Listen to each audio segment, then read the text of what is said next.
I'm a mess. Hey guys, it's Lost. It's been a while since I've done one of these where I've shown you, well, you know, I'm usually a horse, now I'm a human, whatever, who knows. This video is something I've been wanting to do for a while, and since today, the video, or the day that it's going up, is my 10-year YouTube anniversary, I thought that it would be fun to go down memory lane and to actually sort of react, I guess maybe I'm pulling back the curtain. You know, maybe I'm just peeling back the curtain just a little bit so that you guys can see what was going on behind the scenes on certain projects, or just funny little stories throughout the thing. But yeah, I think that's what we're gonna do. But before we start that, I want to talk about today's sponsor, which is me, because you freaking swear I actually got someone to sponsor me. Hey, you. I know you love pastel-colored horses, and especially love it when they have mental breakdowns, or terrifying transformations, or varied and gruesome demises. Who doesn't, am I right? What better way to celebrate the season of spoops and frights than with some brand new Lost Narrator merchandise? For a very limited amount of time, you can celebrate Lost's 10-year anniversary on YouTube making Pony Grimdark content with these amazing new pieces, all sporting this year, and technically this past decade's, theme, Never-Ending Nightmare. This band tour themed merchandise can all be found on the Lost Narrator's official Teespring store. Here you will find all 3 new designs like we see right here on these t-shirts. Each piece of apparel features the highest quality artwork on the front and the back, and comes in 5 different colors, though colors will vary depending on the shirt. The sizes range from small to 5XL, and speaking from experience, are super comfortable and durable. We certainly aren't limited to t-shirts though. You can find long sleeve variants, hoodies, and sweatshirts too. If apparel isn't your thing, perhaps you'd want to snuggle under a spooky comfy fleece blanket while you listen to unfettered horse screaming. Or perhaps slap a vinyl sticker somewhere that's inconvenient for the people around you. And while they rage about a horse sticker ruining their paint job, you can sit back and enjoy a drink in a new mug or pint glass. Ah, hot cocoa and horse screaming. The perfect combination. But, like all good ponies in grimdark stories, these too will come to an abrupt end. By the end of November of this year, these items will mysteriously disappear and never be heard from again. So help celebrate and support our lovable equine massacreist. That's probably not a word, but it is now. By styling some TLN merch today.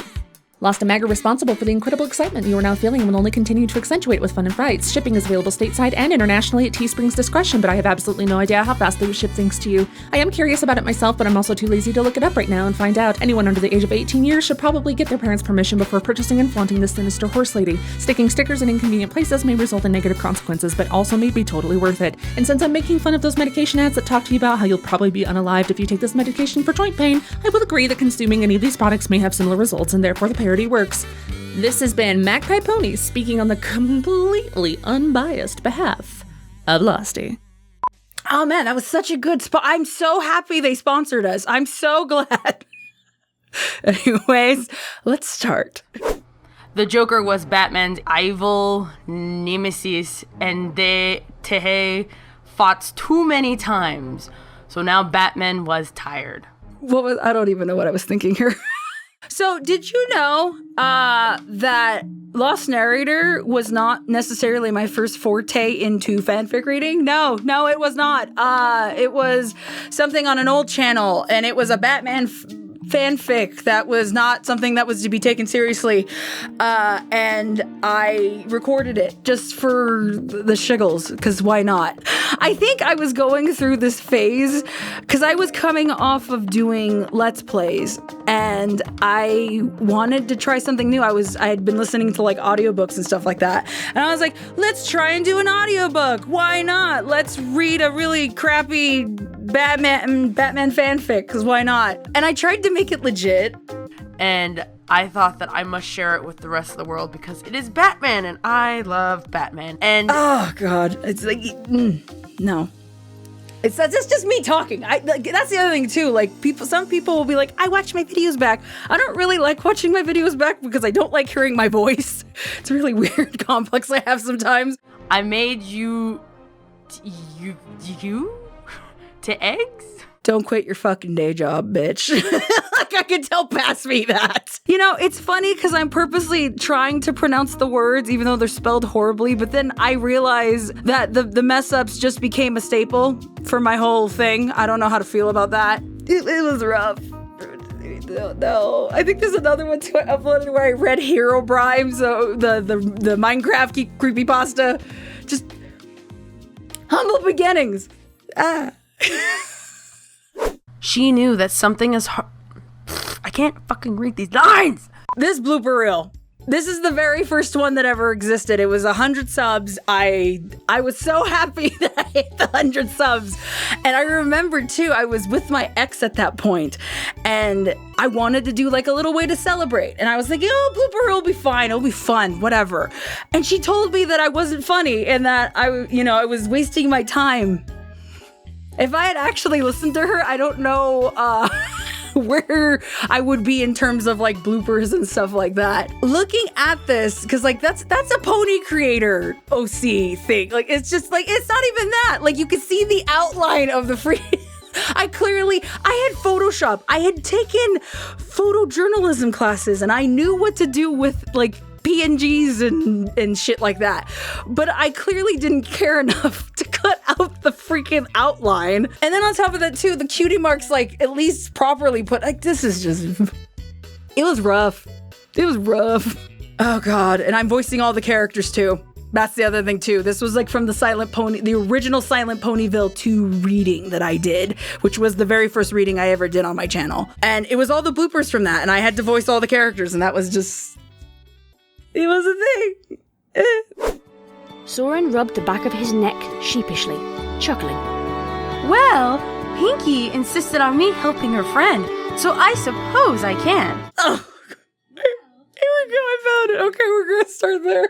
This reading that's on Scribbler's channel, it's the very, very, very first thing I collabed for like voice work. I remembered emailing Scribbler, let's collab, because you know, that's what you do. You try to network and shit. She tapped me for Mrs. Cake. Yes, I'm voicing Mrs. Cake in this reading. That was a different time in my life. You'd better be prepared though. Baking is an exact science. Can we move on to the next video? Can we just move on? I tried so hard with those lines. I didn't know what I was doing. It's my humble beginnings. I'm gonna keep repeating that over and over. But yeah, I didn't know though that emailing Scribbler and working with her on this reading would lead to her being probably one of my dearest and longtime friends. So as much as I'm cringing about it and everything, it was the gateway into a wonderful friendship. So that's me being sentimental. I'm a mess. This fiery will-o'-the-wisp sometimes gives you unexpected presents. Thing is, you just have to see them. Life gives you good lemons. You just need to find that right recipe for the lemonade. This was a monologue that I did, and I had just found out I lost my job. I had just lost my job. I had just broken up with my ex, and I was going to be losing my apartment at that point. And Pony was the only thing that gave me joy at that point. So I was pouring all of my available time at that, you know, into readings. And this reading specifically meant a lot because, and it's not even the first iteration of me voicing Vinyl. That would be Autograph, which was another reading that I did on my channel. But this one, the reason why this was so special is because it was kind of the weird epiphany I'd had finally. I finally realized that the stories about romance and things like that and shipping, as much as everyone talks about why do you ship the ponies, or why do you do this, and why do you, for me it meant, because I was coming out of a bad relationship and I didn't have a good understanding of what a real relationship could have been. And I know it's kind of pathetic to think that fanfics were the thing that kind of helped me figure that out, but it was, because it was healthier representations of what relationships were supposed to be than what I was currently in at that moment. Gumbasa sent me a comment or a message saying that the narration in this was so casual. And I just remembered thinking like, oh, maybe I am doing something right. Because at that point, I just was like, I'm just some bitch on the internet with a mic trying to read stories. I didn't think there was any validity to the potential acting that I could do. So to get that compliment, it meant a lot. So this reading, as crappy as it is to compare to today's standards, it's nice to know what it meant at that moment and to look back at it. Like, it's just nice. The mayor's empty eyes snapped upwards and stared past Twilight, a terrified look slowly twisting her bruised muzzle. "No!" she screeched, startling Twilight out of her spell. If you're a longtime fan, you kind of know the story. At one point when I was starting off as like doing the narrating and the voice acting and stuff like that, I was at an apartment complex that didn't really have good soundproofing, like at all. I had to do screams for this one. Because this was one of those stories, I'm pretty sure I voiced all the characters, because I think even Twilight's in here and I'm voicing Twilight. That's not the point of that, okay? I had to scream as some OC character that was dealing with stuff in the story, whatever, and I had to make the scream believable. And I screamed so believably that I pretty much almost got the cops called on me. It was bad. Like, that was not something that... that I should have been doing. I remembered sitting at in my office chair and hearing the neighbors running around trying to figure out where the scream came from, and I just sat there and I was like, it wasn't me. Yeah, I don't do that anymore, thank God. In fact, when I need to record stuff, I'll go to like Mag's parents' house because they have a basement, thank God. Or like I make friends with my neighbors, But, I didn't know what I was doing. I should have not been doing that at all. But she didn't have the right attitude to be accepted. You don't have to be so mean about it. I'm just asking. Scootaloo looked ahead on the sidewalk. Look, kid, just because you're the leader of my fan club doesn't mean that you can just bug me whenever you want. I don't even know where to start with this story. The internet was a different place. I mean, that's what everyone freaking says. What the actual story is, it's like I said, it was written by a friend of mine, and I even pulled Kate Bug to be in it, and I get it, and it's a product of its time.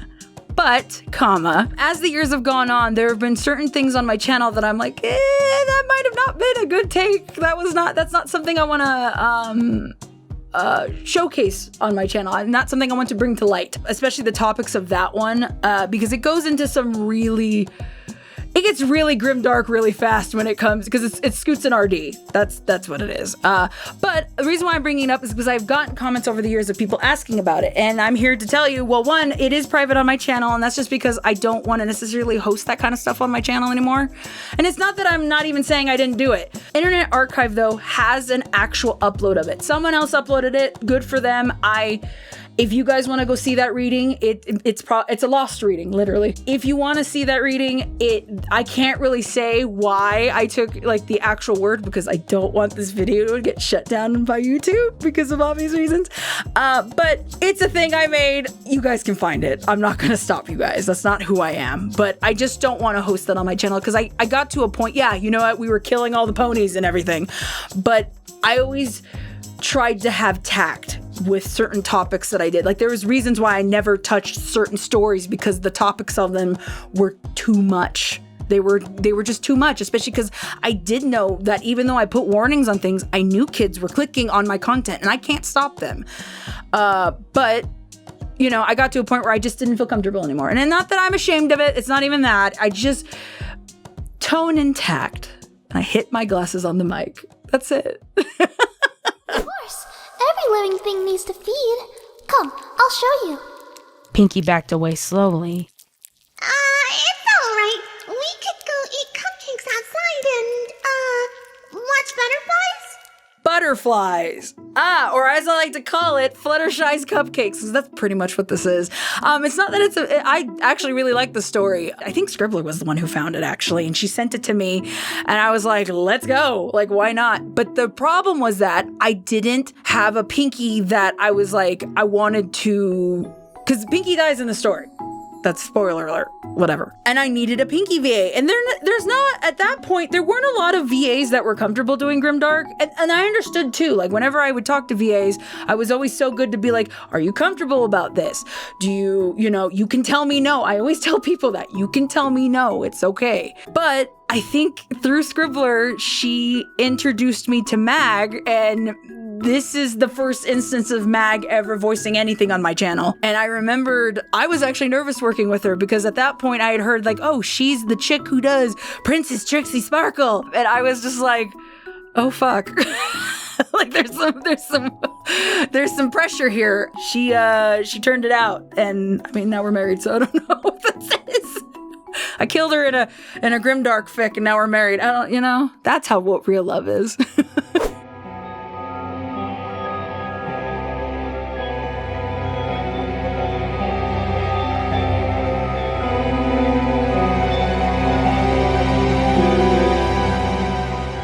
Truth be told, I remember this fic reading. This was, I think, if I was to say, I think this might have been the very first actual Halloween special, but it wasn't titled like Halloween special this. It was just Truth Be Told the whole month of October. And at the same time, I was doing something Sweet to Pite. I was actually the audio editor for a couple that like sound effects and music stuff. So I was doing both of those projects at the same time. But Truth Be Told though, it was kind of my baby. And I remember too, like, I was so excited, and I had planned several months in advance. I think I started planning the actual thing back in like April of that year. Like I put lots of like April, like when I was going through all my stuff, I made the decision I'm gonna do this reading, and I did. It's funny too watching the trailer because I tried to go for like a Stanley Kubrick vibe because like it was The Shining. I was trying to emulate The Shining's trailer if you watch it, and nobody really got it. I was so proud of it because it was like one of the first big projects that was a multi-parter, and that it was multiple VAs with artists, and like it all came together cohesively, and it was amazing when I was able to get it out. I was better about managing my time then. And I knew that if I wanted to get things done, I had to plan them early. But the problem was that as the years went on, and you'll see what happens, I couldn't keep up that pace. It's a very special little project, and eventually I did replicate it again with Silent Ponyville 2, and it may be getting replicated again with this coming Halloween. I'm not going to say what, but there may be a multi-parter in the works. I don't know, looking back at it now, especially because like I busted my butt for that reading. Like it was, I remember like up to like the last minutes of like with part 5, like it was a crunch. It was a crunch. But the crunch got worse, and we'll come to that. But yeah, and that one's written by Scribbler too. Like it was a lot of fun. I really, really liked it. It was, and I still look back on it fondly. You have to release the door. Oh man. Yes, you can. Is he there? No, he's not there. Okay. Okay. Where's Bonnie? Yes! Fucking yes! I was recording that at my dad's house with obviously Guti and Mag on the call. No one was home.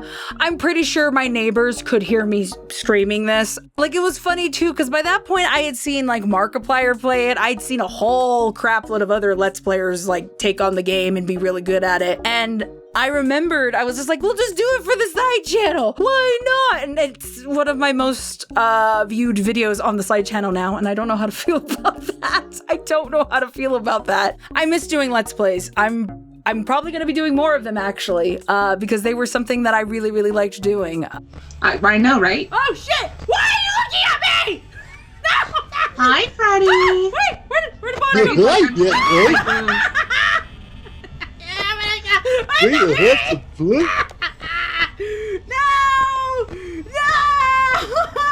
can't do this! There is a level, like you see other people play it and you think, oh, I can do it. It's not a big deal. This is fine. And then when you finally get strapped into the driver's seat, you realize how panic-inducing it really is. But somehow I was good at it. I think I got to like day 4. I don't remember. Whatever the hell the increments are, but I don't know how I survived that long, but I did it. I'm a pro gamer, you guys. Yeah. Who can fix this? Twilight can! Why? See, it's funny that I'm going through these because I know Scribbler and Mag actually helped pick some of these videos up for me to react, and then I picked some too. So the fact that Ponyville Needs Help came up. This is the first instance of me actually singing, I think, in a fan project. I'm almost positive. It's rough. But I did it. Because I think at that point I was dating Mag, and I'm not gonna say no to Bay, even though my brain's like, hell no. And I'm singing his vinyl too, which is funny because eventually I went on to actually sing his vinyl. But like here I'm like talking. I don't even fucking know. Whatever. It was nice though, because I remembered thinking like, oh, I finally get to sing. Because, all the other VAs got to sing, and then there was my ass. I still think I can't really sing because I'm not really trained to sing.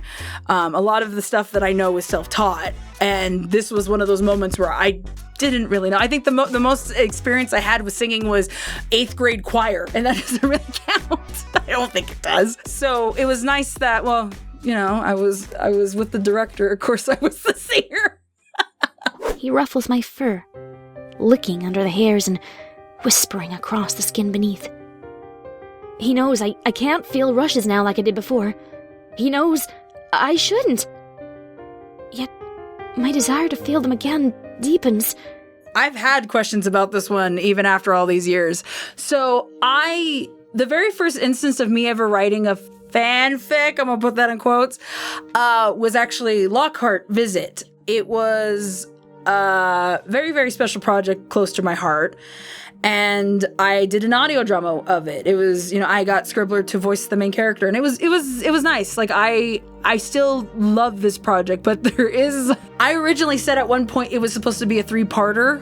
That never happened because this story was actually an essay that I wrote back in high school. I think my senior year, now that I'm thinking about it. I had to write a story about an epiphany. This is a true story, actually. I wrote it and I kept it. Because I'm weird like that. I'll write essays or write projects from other things and I keep them sometimes, especially when I got to college, because all I did was that when I started going through my English courses and they were like, write an epiphany paper, all I did was just spruce up the same story, make it a little bit better, and then turn it in and get an A. So like it got A's across the board from like the 3 classes I repurposed it for. And then I got to this and I was like, why not turn it into a ponyfic? And I remember Mag being on a call with me. She helped me come up with the designs for Lockhart and Classy Glass and like all the other characters. Like I think those are the 2 main characters. I wrote that story and it was the whole thing's true. It did get a little, it got beta read by Scribbler, so it got some extra stuff added to it. I think the alliteration and stuff like that and the symbolism and things like that. And I don't think I'm ever going to be able to go back to it, unfortunately. And it's not because I don't want to, but it's just, that was a different time in my life. I don't know what I would actually do with it. The original idea that I had just didn't really work out. I didn't like where it was going. And maybe it'll just forever just be a one-shot. But for those of you that over the years that have poked me about it and that how much it meant to you guys, I've loved reading those comments and knowing that it helped a lot of you. Like I really, really love that. But yeah, that's the truth about this story, was that it wasn't really a fanfic to begin with. It was originally an essay for high school. So I did not segue this correctly. I am dumb, so enjoy this really bad segue. So you'll see these occasionally throughout here. I answered some random questions to try and put as transitions, and I clearly did not think of the transition, right? Future editing Losty hates past Losty in this, so whatever. Just enjoy tired, exhaust Losty talking about crap. Bye. So, just truthfully, just start creating. Don't be afraid. And like, life's so short. Life is so precious now. And we need to try and savor every moment of it. And if you want to spend that time creating, then yeah, that's exactly what you should do. And of course, like if you want to start creating, there are ways to actually help yourself too. You can go Google stuff or go to YouTube search, or I know that there's like all those different what is it, online courses that you can pay for to get like the technical skills to learn how to use those programs. But a lot of it too, at least for me personally, a lot of the things that I learned over the years was just from trying to do it myself. I am really self-taught. Not necessarily a bad thing, but it's like a lot of it is self-taught or just finding the answers online because they're there. Just create. Don't worry about it.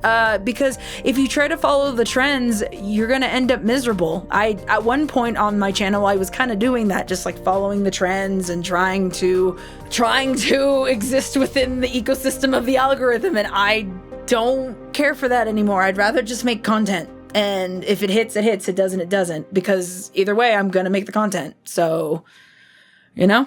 See you at work next week. Oh, fuck. See you at work? Burp, come on. Oh, yeah. Oh, so this is the 20,000 subscriber special. It was the first time I actually had additional voice actors because I had worked with so many people by that point. I had started accumulating bloopers for them and I wanted to start finally building it out. And because, you know, everybody messes up. I wanted to showcase everybody's funny mistakes. But the reason why this is even in here, and I was the one that threw this in for the reactions, I have a very fond memory. I was at BronyCon. I think it was, when was this uploaded? I gotta look at the date. 2015. It was BronyCon 2015. I had just done the commission stuff and I basically paid my way to BronyCon because they didn't have community guests at that point. And I had met up with Guti and we were at a restaurant and I had just uploaded it. Because I'd schedule it, because you know you could schedule your stuff even then. And we were sitting at dinner and I remember just sitting there and we were drinking and I remember just looking at my phone and just having this epiphany of like, holy crap, I'm kind of doing this now. I remembered feeling so humbled in that moment because I remembered the excitement in the comments. I remembered like there was just this sense of satisfaction of knowing that I was at BronyCon and I was doing this and it was nice. Like it was just, and then Guti and I were just reminiscing and just, I know it's like I'm repeating myself, but that's what I think of when I think of this blooper reel. It's that memory of sitting with Guti at dinner, I was getting drunk, and just having this nice sense that I was putting out content that was making people laugh. Because I think that's all I really wanted at that point. All I really wanted was to make content that entertained people. And the bloopers, at that point, I loved them. They were some of the most fun content I had in terms of editing because they weren't readings. I could explore it. I could, do all kinds of crazy stuff. I could make my OC go flying across the screen and do fun stuff like that. Fuck this life! When you're creating content for as long as I've been doing it, because I've been making content even past Lost Narrator. I would say I've been probably making content for about 15 years now on YouTube. I've been doing it for a while, but it was the first time that I genuinely felt like my videos were finally getting out there. And it was crazy for me. So, yeah. Sweet yellow horse noises!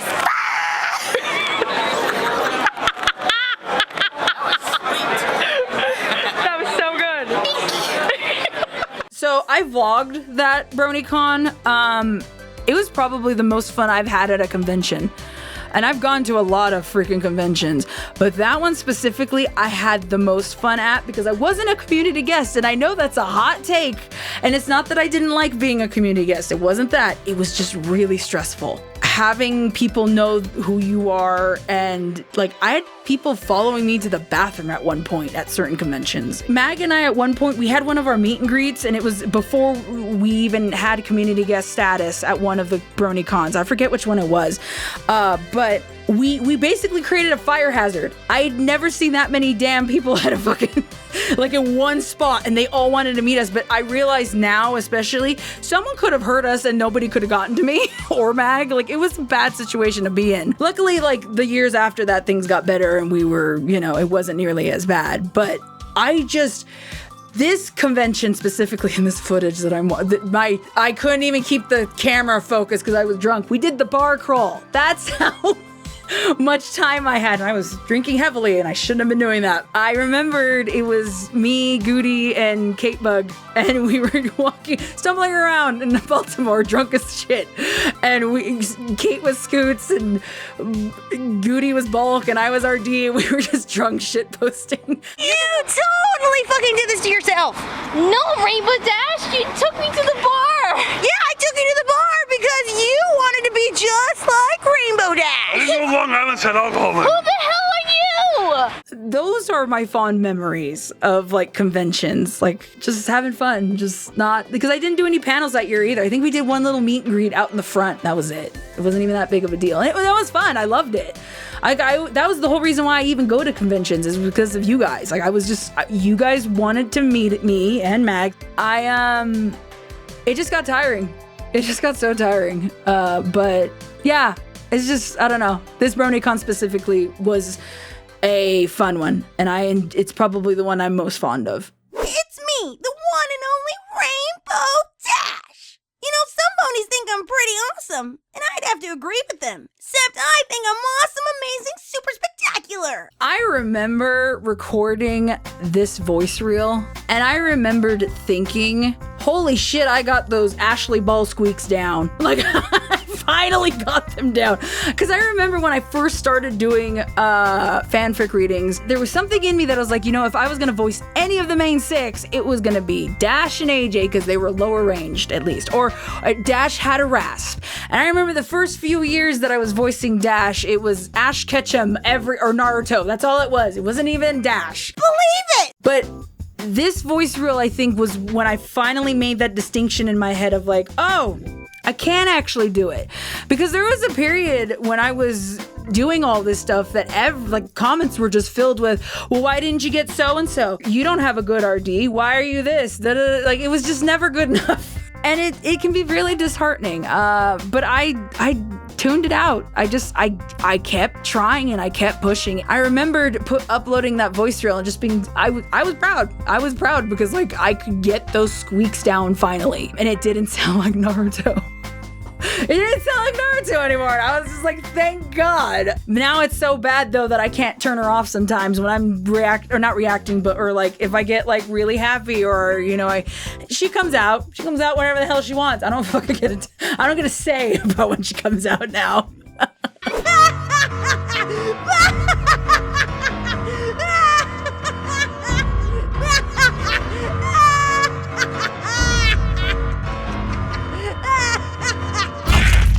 This was, I think, the first time of actually doing a Halloween-themed special. And I remember thinking, like, I want everything to be cohesive. Everything has to have a matching theme. I remember being on a call with Guti, and I was like, I need to come up with a title. He's the one that came up with the 7 Lost Nightmares thing, and I was like, you're a fucking genius. Like, I was just like, thank God. And I did it. I remember, too, this was the Halloween special that I had issues with in terms of making sure that the headliner was done in time. I was originally supposed to do Vampilots. Scribbler and I think I told her one time, I was like, I want a freaking vampire story with Vinyl and Octavia, and it's actually a Grimdark. And then she took the idea and she wrote it, but unfortunately she wrote it too long, and I think she didn't finish it in time for when I needed it. So then, she eventually did her own production of it, and I helped her with it, and I was vinyl for it. But I had to get Rainbow Factory up off the ground at the beginning of September, and then start just hitting the ground getting it done. I did the editing for Rainbow Factory in a 48-hour turnaround, and I think 4 hours of sleep. I never want to do that again.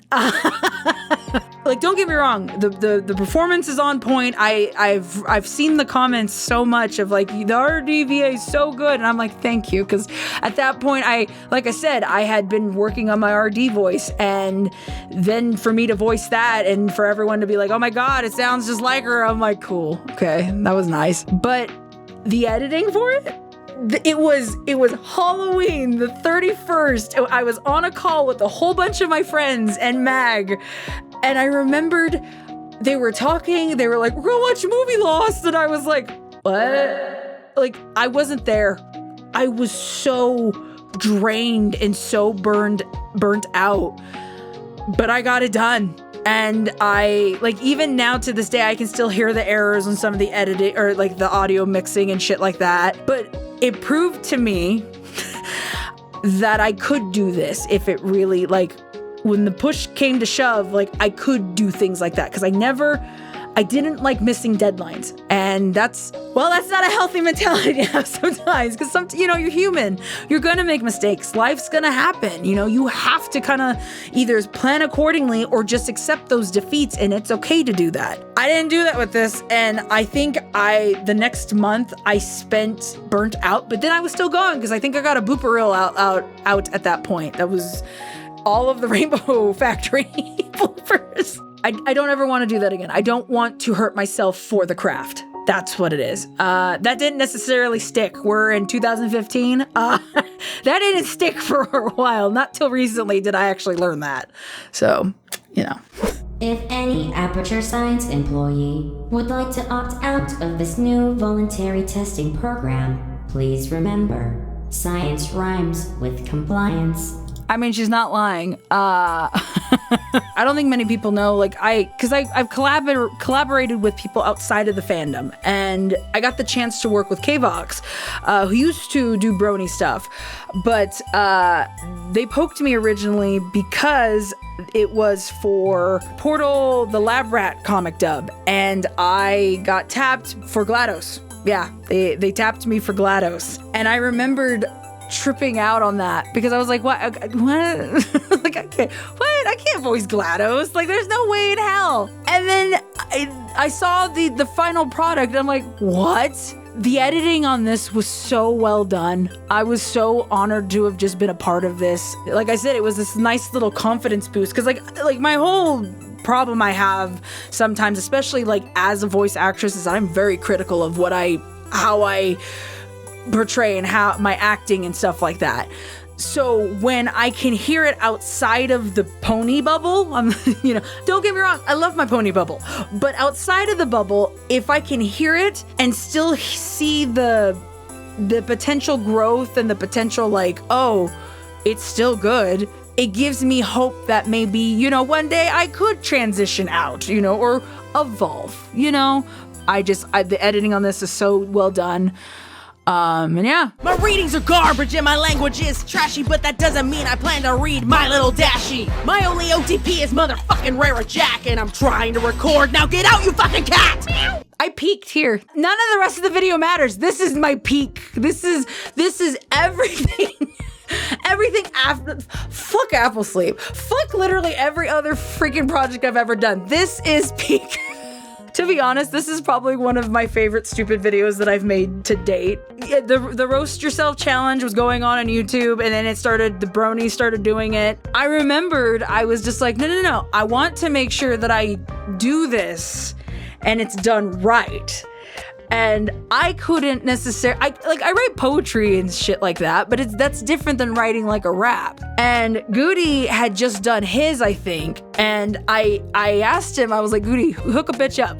But he sent me he even recorded the guide, and I was so appreciative of that too. Because I wouldn't have known what the fuck to do if it wasn't for that. Any whore is cool, there's no reason to be bitter. Save your rage for when my fans come to stalk me on Twitter. I'm such a fucking sellout for the Phantom Satisfactory. I can't get by on Halloween without Rainbow Factory. But I took it, and then I started doing that thing that Eminem does or other rappers where they dub over and add little snippets. And it was so much stupid fun. And it's funny funny too, because like I listened back to it and it's so horribly recorded. I can hear the peaking everywhere.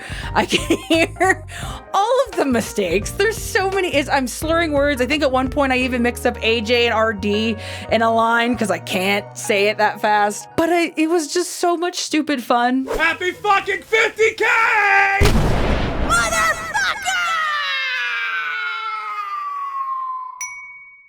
I loved editing this, to be honest. This was actually like one of my more favorite projects to edit because it was a fun little shit post. I didn't care. It was just supposed to be silly and fun. It wasn't supposed to be taken seriously. And it wasn't. You guys loved it. The problem was that you guys loved it so much for one specific joke of me getting shot out of a cannon ass first. But the problem is that there's a line in there that says, well, can we shoot her out of a tank for 100K or some I don't even know. Oh, for her 100K? Can we use a tank instead? I've got so many comments over the years of, when are you gonna get shot out of a tank, Lost? And I'm just like, never. It's never gonna happen. Or who knows? I'm saying this now, and knowing Mag, she's gonna fucking pull something out of her ass and just be like, nah, you don't get to say no to this. Another thing too is that like the joke is that I couldn't sing too. That was another thing that came up in this stupid video. I kind of proved everybody wrong with that a couple years later. I remembered recording the singing lines. I think I threw out my voice doing that. I'm almost positive I did. I don't know. Who knows? Maybe I'll do more content like that in the future. Who knows? Bringing in the kill! The Colts and Phillies huddle close in fear. You threw away your chance to impress me. Now there's no way I'll ever let you get free. This, I think, was the catalyst that started Mag and I wanting to do Grimdark songs. Because, like, we had seen, like, obviously, Rainbow Factory exists, Pegasus Device, there's a few others. But, like, we wanted... I even told her, I was like, why don't we just, like, up the ante? Why don't we have fun with it? Why don't we, like, combine things or do things, like, push the envelope? Like, in one of the other Halloween specials, Mag eventually does blood on her bow and, like, a bunch of other, or Discord's puppet. Like, we just took concepts that hadn't really been explored yet and we just made songs of them, or she did. That was the thing. It was us producing music. And I like to think we've gotten better over the years, but I just remember recording this and I was so nervous because I had to like sing talk the chorus and I didn't want it to sound horrible. And obviously I'm auto-tuned in that part, but it just worked. Like it, you know, everyone loved it. Maybe I should rap more as RD. Are you fucking serious? Who did this to me? Oh my gosh. It's a tiny little cartoon pony. Where did you come from? Don't you fucking touch me, I swear to God! Mag! Mag! Where's Mag? Oh, God. So I used to try and do things for April Fools. Obviously, Scribbler's got the April verse, but before April verse, we would just try to, top ourselves. I think there was Dark Horses by Night. There was a bunch of other silly like shit posts that we did. But this one was mine, and it was my ha ha ha about My Little Dashie, because I just don't like that story. It's okay if you like it. I'm not saying that, but I don't like it. Yeah, it contains one little asshole. I remember I worked with Doodle Jinx on this, and I told her the concept, and she just ran with it. That was the cool thing too, is that with a lot of the artists that I ended up working with over the years, I would give them general guidelines as to what I was looking for, but I didn't really like hold them back. I never wanted to do that with artists. I wanted to give them a place to... I would give them the structure, but then they could fill it out however they wanted. It was an April Fool's joke, but people legitimately were asking if it was ever going to become a thing, and no, it's not. It was never going to be a thing. But it was just so stupid. Your mind's up in the clouds, and this is my place of residence. You're a soul menace whose spirit breaks easily like your resonance. That feel when you remember trying to record these vocals in your room with it being like 90 fucking degrees because your fucking parrot doesn't put on the AC in the middle of summer, and pretty much almost dying of a heat stroke, but like I had to nail the lines because it's rapping. when you rap, you have to be in sync and in time or else it doesn't work. And I was so caught up in my head about it. I think I did like 20 different takes and I blew out my voice. And that's why that one blooper where I'm losing my shit, because I was so stressed out recording these stupid lines. And then to see the end product, the editing, the visual editing, the audio, everything on this is just so tight and like just so well done. It was an honor to be on it. It was. Their team, they provided me with a guide and I turned it out. It's one of the projects outside of the content that I've made that like with my regular collaborators that I was just like, holy crap, that is so cool. Like like it kind of blew my mind. Don't you worry. I'll find you. And I'll keep finding you. You can't hide forever, you coward. This, I know it's like we're talking about Deceiving Tales of a Lost Mind. It's Apple Sleep. This was when Apple Sleep, I dropped it. And I remembered putting it together. And I didn't do the same turnaround like I did with Rainbow Factory. It wasn't like a 48-hour turnaround. But I was stressed because I think at the same time Mag was working on episode 10 of PTS. I don't know what episode it was. I'll put it here. Whatever. But she was working on PTS at the time and I was working on Apple Sleep and there were some humbling moments between her and I when it came to that because we were both stressed. We were so stressed out at that point because because PTS is PTS and then Apple Sleep. I didn't realize what was going to happen when I posted it and what the levels that it was going to ripple. Because she had written it, I think the original iterations of Apple Sleep, there was a chapter or two that were read that nobody really even knows about that were done on his channel originally, Pitch actually, and she was AJ for it, which I know you're probably thinking Mag voicing Applejack, that's freaking hysterical. I guess at some point she took it down and then I got it and there's like video game mods now based on Apple Sleep. There is so much artwork and it's the most viewed Grimdark reading actually in general on my channel now to date. I'm almost positive it is. And it blows my mind, the comments still to this day. Cause I remember recording those lines and I was not in a good head place when I was recording any of those lines. Cause I was going through stuff behind the scenes and I just funneled all of that into AJ and what was going on with her. I didn't think I could do that. I didn't think I could do that and make that good. I still deal with this all the time, but I think a lot of the stuff I make is shit. I think it's cringe or shit. I tried to make sure that it's at least good enough. Because my thought is always well, if the acting's bad, at least the sound effects and music will be good. That's what I usually do. But no, everybody across the board. I mean, it was because of my performance in Apple Sleep Experiment that's why Scribbler poked me to be Angry Jack in Friendship is Tragic later on. Yeah, Apple Sleep it's a staple now. I know Mag and I both are very proud of what it became, because it was always the idea that Applejack never had a Grimdark, and I hated that, and I wanted her to have a good one, and she does now. And I know there's a few others too, but at that point there weren't many. I remember that when she originally wrote it. But yeah, Apple Sleep. My most viewed thing, huh? Halloween's coming up, huh? So I used to work at a job where I processed data. That's pretty much it. It wasn't anything exciting, but they let us listen to our phones and stuff like that. And I was listening a lot to Pandora, but then I realized that YouTube was this plethora of audiobooks and stuff like that, of creepypastas. I was a fan of that style of content because it was interesting, it was captivating, and a lot of the voice actors from that community were really good, and I liked it.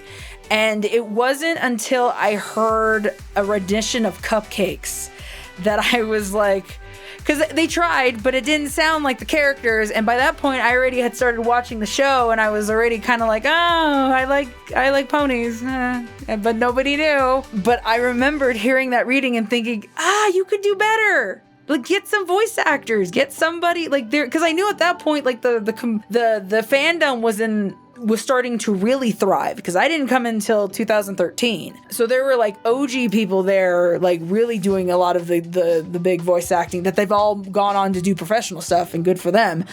But like for that reading, it didn't have that. And I was just like, what if I did a reading of Cupcakes and tried to make it legit? A lot of the readings that I ended up doing was that I wanted to create, now that I know the language, I wanted to create soundscapes, audio experiences where when you listen to it, you felt like you were there. I didn't realize there were actual terms for it until way later. Or like ASMR, there's all that. It all kind of goes in the same little thing. And I am making generalizations, and I'm sorry, but they all kind of go in that same thing. It's the idea of you put in headphones and it's an experience. That's really what it is. And I wanted that, and that's where it came from. I am the one responsible for your well in the eyes of your species. But that was never true. You are responsible for what you do here, not me. Oh, this one. Okay. It is actually one of my most favorite projects that I've done that's outside of Pony. I would say this is probably the one that when people ask, like, what have you done outside the fandom? This is it. This is the thing I would probably point them to. Because Dark San Antonio, see, we're just gonna, his name right here, because the girl can't pronounce it, and, Velato, why not? He was up and coming. And I think he had poked me, or I had poked him. I don't know. I don't even know how the communication even started up, but he was looking for a female VA, and he tapped me, and I voiced for him, and I loved that role. Like, it was just so much fun. It's I'm playing Lucifer. Okay, like whatever. But it was such a fun reading that I did. I was so nervous about recording this because I genuinely thought I was going to mess it up. Because, when you're in your Pony bubble again, you think that, because don't get me wrong, I love this fandom. I'm always going to love this fandom because it's done so much for me. We're all about encouraging each other, and that's a good thing. That's the way it should be. But outside of that bubble, that's not how the real world works. People will be critical. People are going to talk shit. People are going to do those things. And I was worried that people were going to be like, who's this voice? Because, in the Pony bubble, I'm cool, but like outside of that, that might not be the case. I remembered hearing this back, and I watched the comments come in, and people were like, who is this narrator? Who is this girl? Things like that. It blew my mind because I was just like, holy shit, maybe there is some hope here. Maybe there is something in the dust and everything. It was a pleasure working with him. I love this reading. This is I love it, especially his vocals too. His narrations are so well done. Give it a listen. It's a non-Pony creepypasta. That's, if you're gonna watch anything, because I'm talking about a lot of stupid shit in this fucking video, this actually would be the one I would want you to go watch. Oh, well then how about we make a little bet then? Bring it. Loser dyes their hair pink. Nice try, but you'd actually enjoy that. I say the loser gets pied in the face at opening ceremonies by the winner. Oh no. So, this convention, it's not nothing about the convention itself. The con staff and stuff like that, they were probably my most favorite to work with because they were so kind. Obviously, this was the little announcement thing we had for it. It was, fun, ha ha ha ha. But there was a thing that we had promo codes, and whoever's code had the most ticket revenue or ticket sales, I think number of tickets for the convention, the loser would get pied in the face by the winner. We get to the convention, I'm backstage, and I get a text from my dad. And my sister at that time was in high school. And my dad texts me and tells me that my sister's school is on lockdown because there's an active school shooter. And I remember just, to quote Mag, I felt my stomach shit out my ass. I don't know. I was panicking because I didn't know if she was okay. I couldn't get a hold of her. And he couldn't get a hold of her either. And I had to go on stage. I had to go on stage and pretend like I was fine. And I did. Nobody knew. I think except for a few people behind the scenes, like the con staff. Like I think because like I said, they were kind, especially the con chair. I forget what his name is, but like he was so chill. He was really, really nice. But I basically went on stage, did the opening ceremonies, and then we found out that I had lost. I didn't get as many ticket sales as she did, and I got pied in the face. And yeah, I did it. And she was fine. Thank God. I think a little while after that, like after opening ceremonies, I finally got a hold of her. And she was okay, but nobody knew. I think maybe a smattering of people knew at the convention itself, but nobody really knew. Nobody, because you guys don't come to me for that kind of stuff. You guys come to me to be entertained. It was probably one of the most stressful things. It was that, like, when I think of like horrible things that happened at a con, they're not even the con's fault. Like nothing, the con didn't do anything. It wasn't even the staff. It wasn't like the people there. It was usually my family or just stupid things going on that were beyond my control. Like at Everfree Northwest, I ate shit at Everfree Northwest one year. I was running across the street like a dumbass and I face planted into the asphalt. I face planted into the asphalt in front of a bus. Luckily I didn't get run over. But yeah, behind the scenes, usually at conventions, I'm a mess. I still did the con scene. I still went.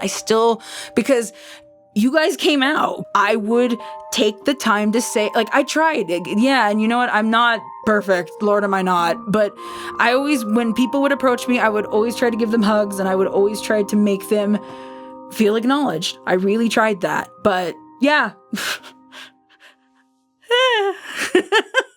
There's a chance now for reversion.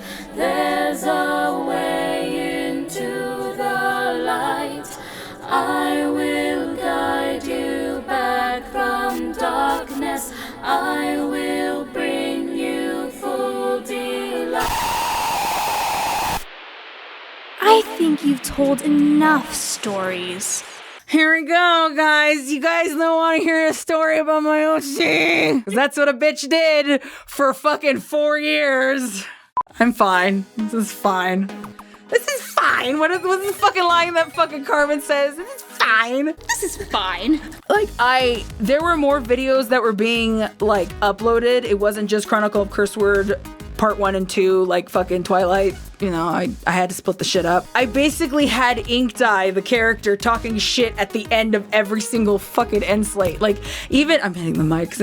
Even on the trailer, she's talking shit. Like, she's just talking shit everywhere. And that's who Ink Dye is as a character. I wanted to create the effect that she was taking over the channel. Like, so much so, for that time period, I had different icons that progressively got more and more inkier as the month went on, and I did that on purpose. Like, I was trying to play up all that shit and putting in, like, I put in like Zalgo text, I put in like the binary shit, like because I like ARGs.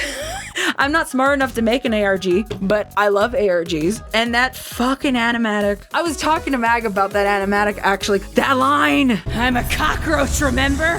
I just keep coming back. I have been racking my brain trying to figure out who wrote that, because obviously Mag and I, we both kind of collaborated on the script for the animatic. And I can't for the life of me fucking remember. And I don't have a Google Doc that has the actual, like, history of that. And I'm just like, whatever. But Chronicle of Curse Word. Cockroaches. I'm a mess. Never thought I was gonna get here. Better attire than usual. I'm not in my normal t-shirts. No, because this is Brony's React. We gotta take this shit seriously. God, I'm so dumb. I'm so dumb. Why did I think that shirt was being fancy for Brony's React? No, but Brony's React, that was the first time I ever appeared in it, and it's been nice working with AC. The cool thing about Brony's React is that I get to edit my own stuff and send it off to him. That's pretty much what I do. Doing Brony's React was kind of this weird little highlight, because like, I didn't ever think that was gonna happen. And to be honest, I thought everyone was gonna hate me. I thought that it was gonna turn into this, who's this bitch? Who wants to hear her talk? Who is she? Get her off the screen. I genuinely thought it was gonna be a fuckload of that, and it wasn't. And it kind of, like I said, it kind of blew my mind a little bit, because I was just like, oh, okay. They kind of like me. That's always good, huh? Kind of like. It's like a C. It's passable. I don't know. I didn't ever expect that to happen, and it was just nice. It was a nice little thing for the episodes that I appeared in. But yeah. Are to weed out all non-hackers who do not pack the gear to serve my beloved core. Do bandits understand that? Sir, yes, sir! Bullshit! I can't hear you!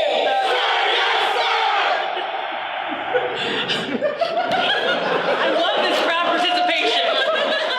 At some of the pony conventions we went to, Mag and I, we would host panels. And one of my favorite panels to host was movies and pony voices. And basically all we did was that we took scripts and then we performed them in pony voices. This panel, it was the one for BronyCon. It was the last BronyCon too, and we had two versions of it. We had a G-rated version for everybody, and then we had the 21 plus panel. I had chosen like a whole different types of scripts and everything, but I was the most excited to do this one, and it was for Full Metal Jacket.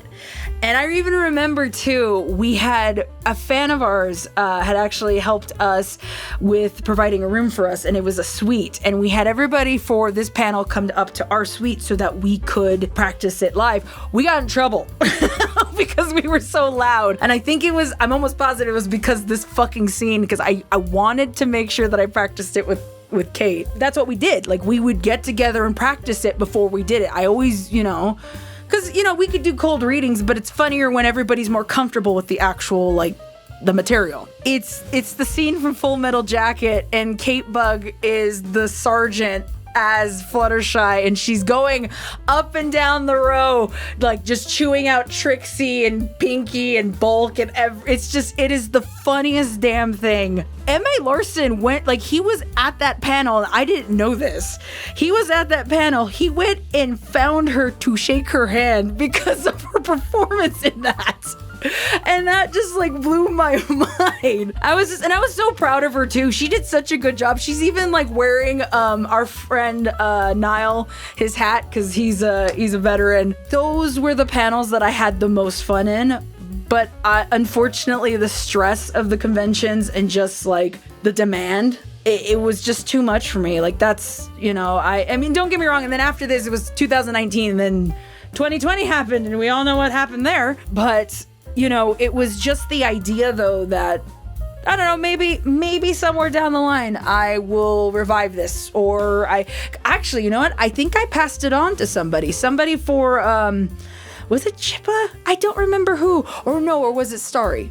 They were both on that panel. But they did an Australian movies and pony voices at the Australian convention. I think AC was even on it too. I'm almost positive. That was my favorite panel. They were always a bitch to plan, because getting everybody together, highlighting the scripts, I printed out all the scripts, we did that, and we practiced it. But they were so, like, the rooms were filled. Like, you guys loved them, and it was an honor that you guys were even there. I mean it. And while they're at it, they can pick some apples. Oh boy, I have a hankering for apples. It's like I haven't eaten in months. Apples for every pony. That's how I'll win their love back. Apples. It's genius. I've been asked before, what's my most favorite role that I've done to date? It's actually this. It's Pinky Tails Sky Blue in the 7 colors. It's the last Pinky Tails that was done.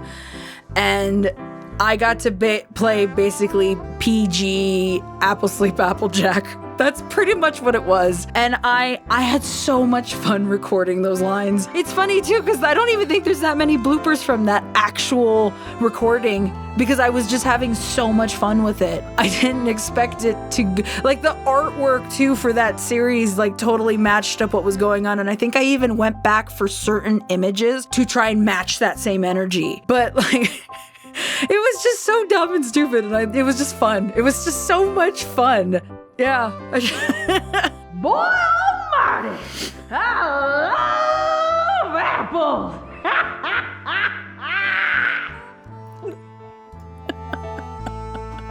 I'm sorry. That's my favorite part of that whole fucking thing I did. It's just that laugh. I think that was the first take too. I think I went in so hard. I would offer you a drink, but I don't believe apparitions can drink such fine wine, can they? The house creaked and moaned as the blaze took hold. Do shut up, will you? I'm trying to enjoy this exquisite vintage.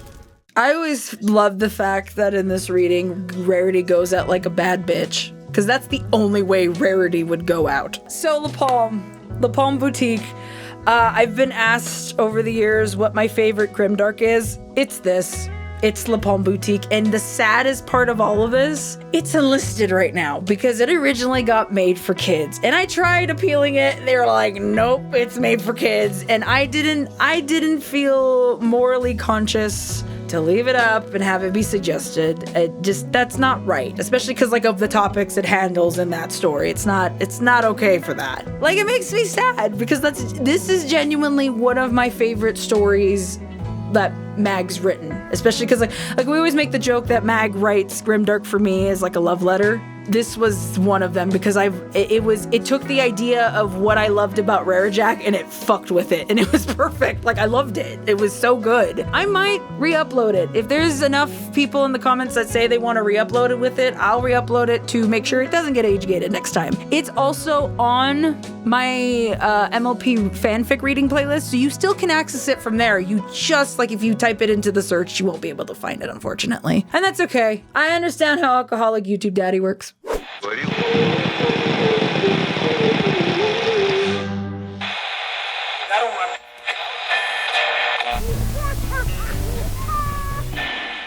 Sinister Symphonies. I can't even say it. Thank God I didn't need to say it for this. I'll be honest, the only reason why it even was a thing was because of Mag.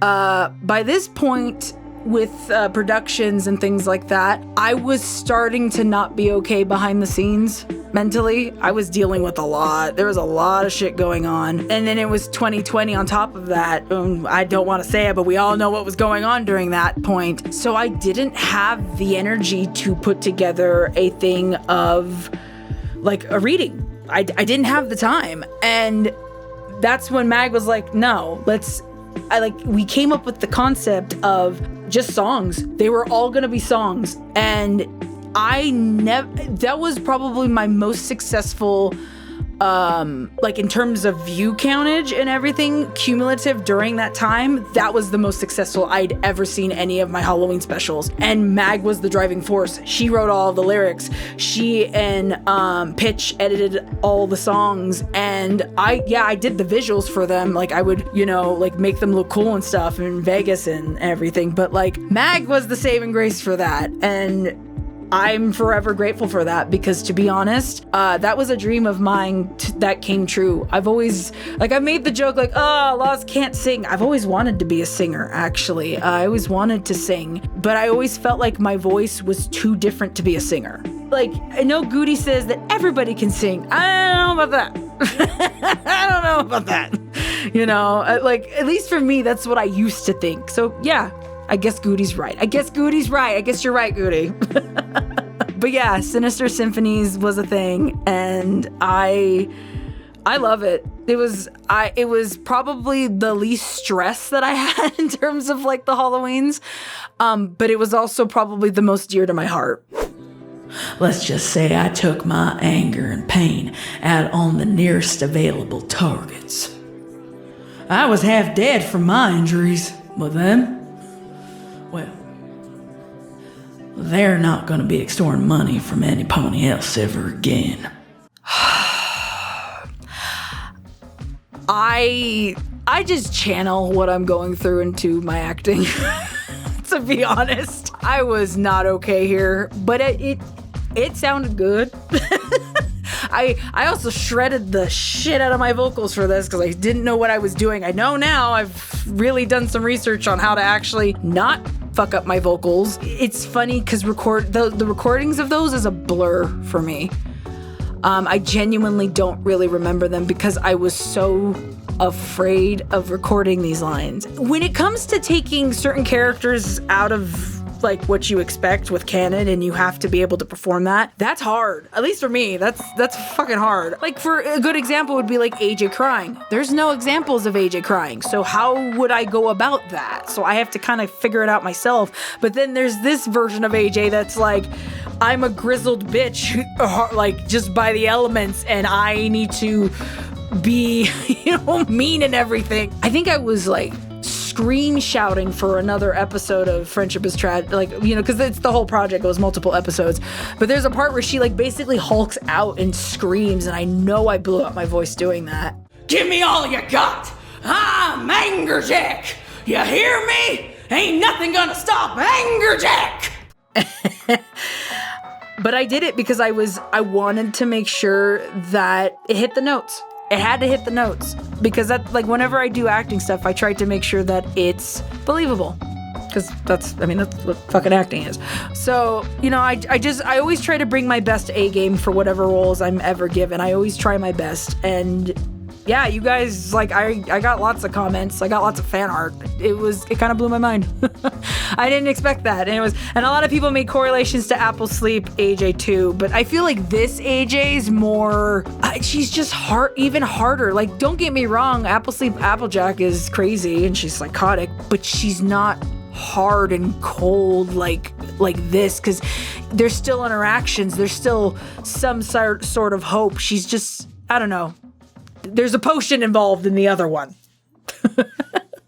I gazed at it, wondering what in the world it could be until I saw it.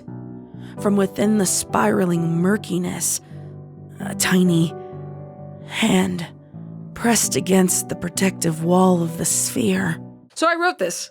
This was an idea that I took from something else, actually, entirely completely different. It's a branch off story, actually, of something even bigger than this. But I wrote this and I put it together for Halloween of 2021, I think. I was so happy with the way it came out because I was starting to experiment with the visuals, and I did this cool thing where I laid over different types of water stock footage and shit like that. There were a few of you guys that made fan art and actually even did little reviews of it and stuff like that. And I was just like, holy crap.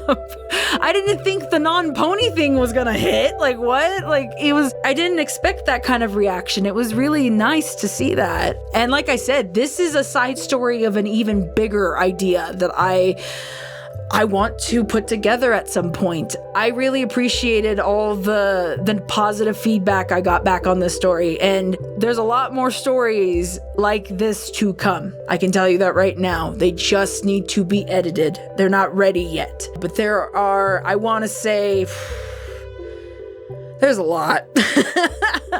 There's a lot. I don't know. It meant a lot that you guys liked it. It really did. We're not gonna talk about 2022. That year never happened. Even though this is my 10 years, so doesn't that mean it's only been 9? Fuck, that doesn't work. All I'm gonna say is that I took a year off to take care of myself.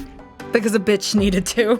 I needed to just step away. And to be honest, since I've stepped away and I've actually finally figured out more of what is good about social media and what's bad about social media and stuff like that, I finally have been able to find, I think, a better balance and actually take care of myself and get back to creating content, because that's all I really want to do at the end of the day. TLDR, a bitch took care of herself, because self-care and self-compassion is a good thing. Rarity's voice was even louder now, as though she was pressing right up against the door. Promise you won't unlock the door. I can't. I'm sorry, Rarity, but I can't. I was always so impressed that Mag's range, because like we've been doing this for so goddamn long. There were comments of people like, that's one VA. I'm like, yeah, that's my wife.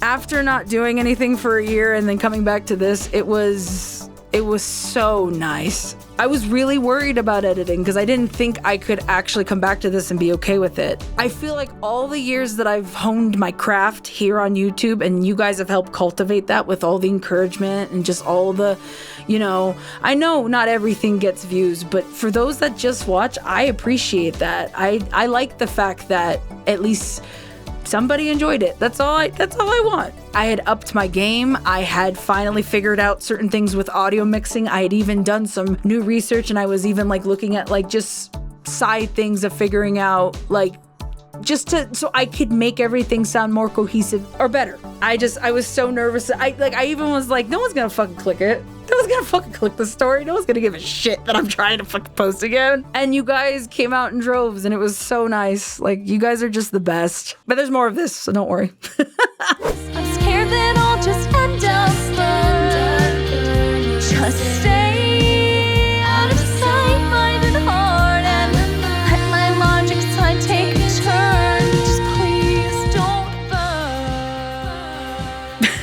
I started helping Mag with PTS because she has big dreams. So having an additional editor is a good thing at times. She let me pretty much take Burn as a concept, the song, and kind of construct the idea of what the music video was going to be. So I kind of got to do finally what I'd been wanting to do for years, like be a music video director. Because like we gave Marking, who did the artwork for this, we gave him like the outline and stuff like that, and I then asked her to unlayer all the images, and I had to, the editing for this was, it took like a month to edit it. I was so proud with the way it turned out because the song's such a banger, and obviously it's the big reveal. I taught myself so much during that time too. It was a nice way of seeing everything that I've learned over the years all come together at once. Life is grand, and wouldn't you like to have it go as planned? I've been talking about wanting to be a singer. I finally did it to a point where I felt good about it, like really nice about it. This song was kind of my anthem for 2022. And I remember even a few comments of people asking like what it meant. The song is about the idea that you go in with the expectation that you planned everything, you did everything the way you were supposed to, but things just didn't work out. And maybe it's a sign that they weren't supposed to work out in the first place. Like, at least for me, that's how I've interpreted the song. In my life now, I've really, like, I didn't think I'd be here. Like, it blows my mind, and I don't want to settle. I want to finally evolve a little bit and actually start doing other things like singing and doing like fantasy stories and doing like other things, and still doing Pony. That's the other thing too. I will never drop this bitch, okay? I understood that this ride never was going to end, and I knew what I was signing up for. But it's also the idea too that like all of us like things outside of it. We've seen a lot of people move away from the fandom, and that's okay. But for myself personally, it's you can have an idea of where you're going to be in life, and you can try so hard to aim for that, but it's okay that things have to change and evolve. There's nothing wrong with that. This is the part of the video I kind of didn't want to get to. I always look at the future because like I've always been asked like, where do you see yourself in 5 years?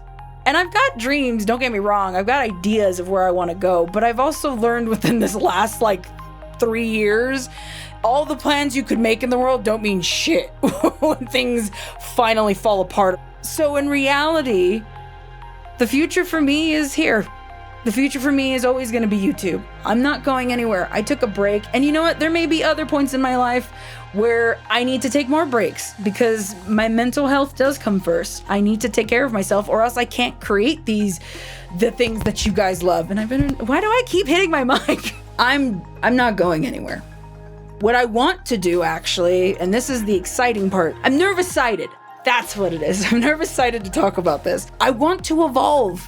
I'm always gonna do Pony. That's never gonna fucking end. I'm always gonna do fanfics. I'm always gonna do creepypastas. That shit's never gonna end. What I wanna finally do is start doing content that's more than just those things. Like, I want to start doing like fantasy. I want to start doing things that are not pony, like they're not MLP. I have an idea for a project that's pony adjacent. It's not MLP, but it has ponies. So I've, and it's horror based and it's romance, like it's all the little checks I've got. I think that's what I want to say, is that I'm finally going to start really incorporating, especially after Halloween. After Halloween and the big projects that are coming, I want to, basically my next big project will be non-MLP. But there's always going to be pony projects or MLP projects on my channel. I'm always going to read fanfics. In fact, I know Mag's got several Grimdark stories that she's planning to write, but they're just shorter. That's really all it is. Like, that's never going to stop, because why would I deny that part? I'm a brony. I'm always going to be that, and that's okay.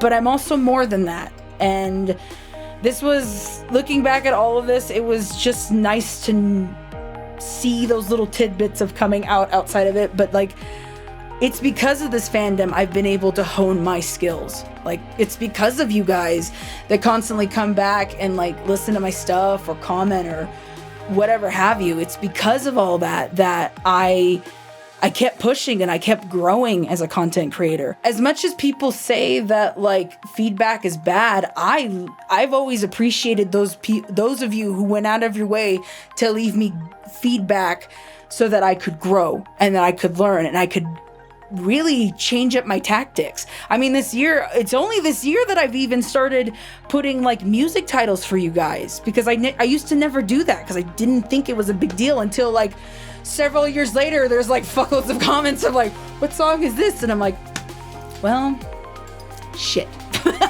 Now I put them in the videos so that you guys can know. And then obviously there'll be more bloopers.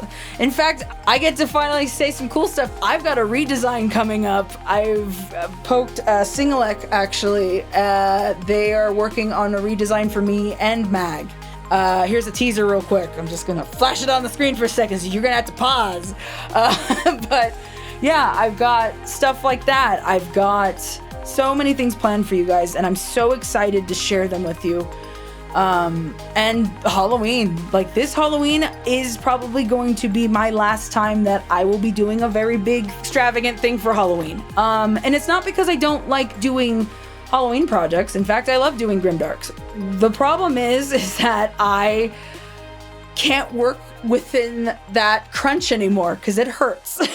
It's not healthy for me. It isn't. And I'm acknowledging that. But it doesn't mean that like there won't be something for Halloween. It's just not gonna be as crazy. Like I've done this for 10 years now. And I told Mag yesterday, actually, we were talking about it. I was like, I haven't had a Halloween like to go enjoy. Like I haven't had a Halloween to go party. Like I used to dress up and shit. I don't do that anymore because I'm usually trying to get the content done, and I love doing it too. That's not me saying that I don't want to do it, but maybe next year I only have. So I say this now, and I know how Mag is. She's gonna be like, no, you need to do something. It's a trip thinking that I've been doing this for this long and that there are some of you that still listen to my content. Oh, I'm not gonna get choked up. Fuck. I'm not doing that on this. I'm really not. Fuck. But I've been so grateful to all of you. Even those of you that have moved on, okay? Because I know, like, I get it. I'm not dumb, But those of you that have been in for the long haul, you guys are some of the best. Like, I say that every day, that I really do have the best fans, because you guys, like, I read your guys' comments, and you guys are so insightful. You're so compassionate, so understanding. And you see the nuance that when it comes to when I create certain things, a lot of you guys catch those little things, and I love that. I love that I read those comments and I see that. And all of that has, like, that's why I'm trying so hard to come back again. Like I said, I took a year off. I needed to come back. because I see those messages from you guys. I've gotten those emails from you guys about that you were in a tough spot and I helped you, or you were going through some shit and my content helped you, or you were inspired by my content, or there are so many messages like that I've received over the years. In fact, today I got an email from a fan who just graduated college and wanted to reach out to me to let me see his portfolio. That's the trip too, because there's a ton of you guys that are just like, you were my childhood, and my first initial thought is, where the fuck were your parents? I'm sorry. And second, why were you watching my videos? Oh my god, that's why I put warnings on shit. But you guys are still here, and I'm forever grateful for any kind words, any like, any sub, and I've enjoyed it, and I appreciate how much love that you guys have given me over the years. So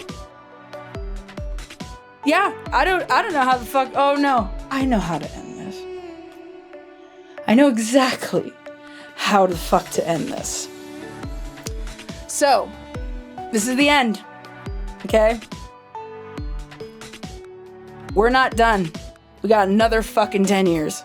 Okay? But I'll leave you on this. Nothing compares to the loss of a beloved. See, I'm already bloopering up the line. I'm the one that fucking wrote it, okay? What the fuck, okay? That's it, we're done. And cut. Where's my stupid thing? Soren's Quest? Where's my line? It's basically gonna be a lot of different things. Maybe I need to redo the intro again. I'm thinking about this now.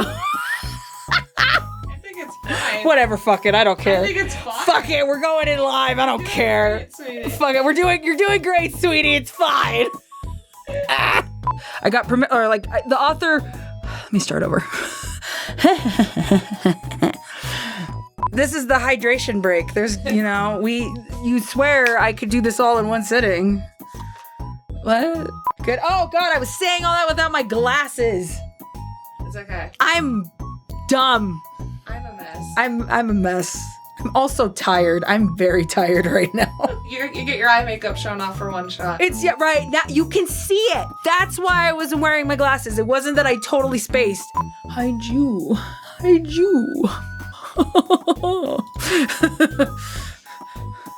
I'm not losing my goddamn mind. No. Not even a little. Or no, let's start that over because that's a dumb way to say it. I fucked up that whole part. Fucked it all up. Fuck. Okay, where's the part where the shit comes out of his gut?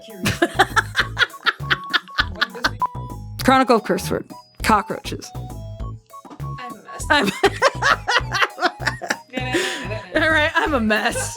That's it. I'm a mess. That's the theme of this whole fucking thing. That's the fucking subtitle for the entire video. 10 years of being lost. I'm a mess. I'm a mess. I'm a mess.